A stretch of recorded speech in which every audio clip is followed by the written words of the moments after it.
Hi there, Alex Michelson here. I've been seeing so much misinformation online that I want to try something new with this YouTube page. In addition to posting some of my work videos, I want to post about some of the big stories of the day and try to break down what's really going on and eliminate some of the talking points that are just not true. So let's start with what's happening with Donald Trump and the big difference between the way he handled classified information and the way Joe Biden and Mike Pence handled classified information. Yes, it's true that all of them had classified documents at their homes that they weren't supposed to. The big difference is what happens once that was found out. All reports suggest that Biden and Pence weren't totally aware that they had this classified information. Once they found out about it, they alerted the authorities, they turned it in, they cooperated with investigators, and they weren't charged with anything. There are special counsels looking into whether the fact that they committed any crimes, and it is possible that they still might be charged. Now let's talk about the Donald Trump situation. Very different. He had classified information. We've seen the pictures all over Mar-a-Lago. But he didn't give it back once the government started asking for it. He gave some of it back, and the initial stuff that he gave back, he isn't being charged for. But according to the indictment, there was this elaborate scheme not to give it back. He essentially told his attorneys, can we not tell them about it? Tried to hide some of it, tried to move it. There was a whole system to not give it back. There was a year where he was essentially fighting with them, refusing to give it back. There was a subpoena, there was a raid. It's still not clear that all of it is back. And so the real charges, again, are about the fact that he didn't give it back, not the fact that he took it in the first place. That's the big difference between Trump and Pence and Biden. But the real question is, why? Why didn't he give it back?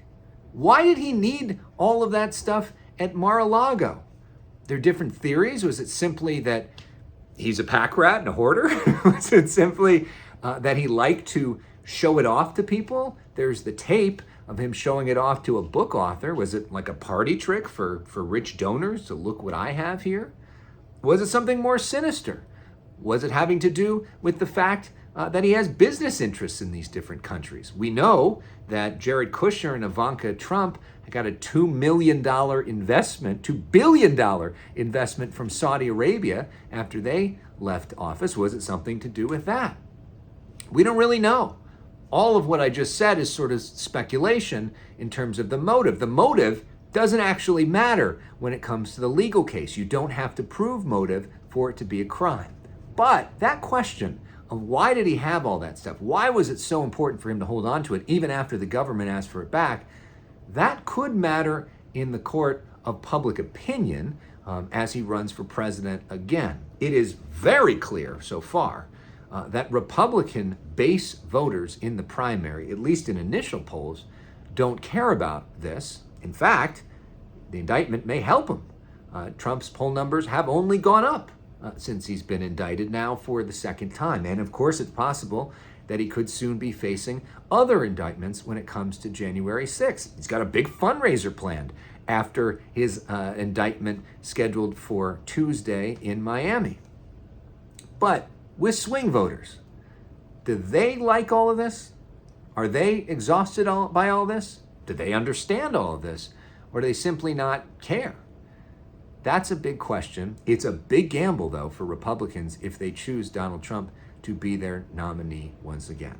So that's a little bit a look at some of the misinformation that's out there on this and some of the talking points on each side.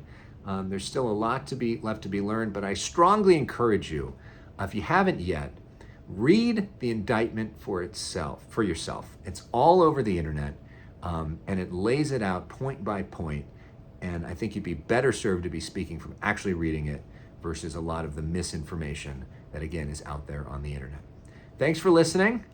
I'm Alex Michelson. I hope you'll follow this page, encourage other people to follow this page, and I hope we can continue this. I look forward to reading your comments to hear your reaction. Thanks so much.